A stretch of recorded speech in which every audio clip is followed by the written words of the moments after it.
Ballot బాక్సులు బద్దలయ్యేలా west voting జరగాలి, వారి హక్కులు కాపాడతా. అరటికుల ఆత్మీయ సమ్మేళనంలో సుజనా చౌదరి.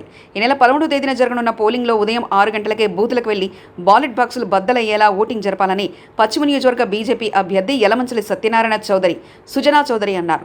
ఓటింగ్ శాతం భారీగా పెరిగేలా ఓట్లు పోలు కావాలని ఆకాంక్షించారు. ఆరేకటి సామాజిక వర్గం ప్రజలతో జరిగిన ఆత్మీయ సమ్మేళనంతో సుజనా పాల్గొని ప్రసంగించారు.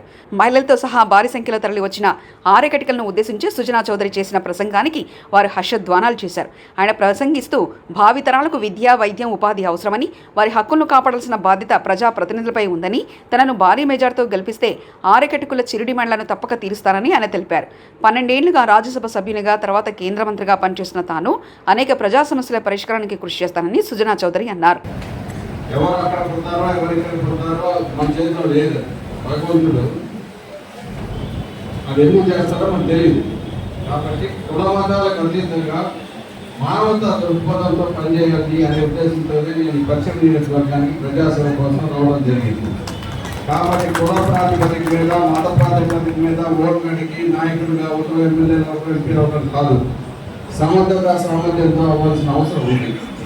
నేను అనుభవించలాగా 12 సంవత్సరాలు రాజస్థాన్లో పనిచేసి మన ఆంధ్రప్రదేశ్, ఉమ్మడి ఆంధ్రప్రదేశ్, ప్రత్యేక ఆంధ్రప్రదేశ్ బెనిఫిట్స్ గురించి వాణిని వినిపించి 3.5 సంవత్సరాలు కేంద్ర మంత్రిగా పనిచేసి వృత్తిరీత్యా ఇంజనీరింగ్ చదువుకొని ఒక సుమారుగా 10,000 మందికి ఉద్యోగ అవకాశాలు ఇప్పించే విధంగా నేను ఇండస్ట్రీలు పెట్టి అనుభవంతో ప్రజాసేవ చేద్దాము అంటే రాజకీయాల్లోకి వచ్చింది ఎమ్మెల్యే ఉండడం, ఎంపీ ఉండడం కాదు, కేవలం ప్రజాసేవ చేయడానికి. ఆ ప్రజాసేవకి ఎమ్మెల్యే, ఎంపీ అనేది ప్లాట్ఫామ్.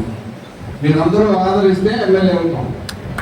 కాబట్టి గమనించాను సర్కార్ రావాలి అన్నట్టు. వీటన్నిటికంటే ముఖ్యం నేను అడిగిన ప్రశ్న, ఫస్ట్ ప్రశ్న ఏంటి, పిల్లలకి చదువు, వాళ్ళకి వృద్ధిలో తీసుకురావాలంటే మీకు కౌన్సిలింగ్ కావాలి. ఇక్కడ మా పశ్చిమ నియోజకవర్గంలో కౌన్సిలింగ్ స్టేషన్స్ పెట్టి, ప్రతి డివిజన్లో ఆఫీస్ పెట్టి విద్య, వైద్యం, ఉపాధి, ఉద్యోగ అవకాశాలు, స్కిల్ డెవలప్మెంట్ పెట్టు. అందులో ఆర్యకట్టిగా సామాజిక వర్గంలో ఉన్నందుకు అదే పని చేయాలని లేదు కదా. చదువుకొని అనేక రకాలుగా అభివృద్ధి చెందవచ్చు. కాబట్టి మీరు దృష్టి దాని మీద సాధించండి. సాధిస్తే అవకాశాలు కల్పించే పని నాది. ప్రస్తుతానికి వర్తమానంలో రేపు ఎన్నికల తేదీ వరకు మీరందరూ సైనికులాగా పనిచేసి బ్యాలెట్ బాక్సులు పగిలే విధంగా మనకి రిజల్ట్స్ రావాలి. ఓకే, ఆ తర్వాత మీకు అందరికీ సైనికులాగా మీకు అహార్నిశలు కష్టపడతాను అని సభాముఖంగా వాగ్దానం చేస్తూ మీ అందరి ఓటర్ మహాశయులందరినీ ఓటు అడగడం ధర్మం. కానీ ఓటు హక్కులు 80% మీరు వినియోగించుకోవాలి. ఉదయం 6 గంటలకు వెళ్ళిపోండి. 10 గంటల లోపల మన పశ్చిమ నియోజకవర్గం ఓటింగ్ అయిపోవాలి. 75%. ఓకే, భారత్ మాతాకి, భారత్ మాతాకి, భారత్ మాతాకి. కనపడండి ఎదరికి. Mobile.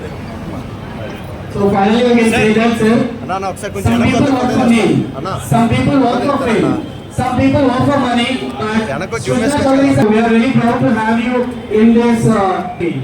Thanks for your time.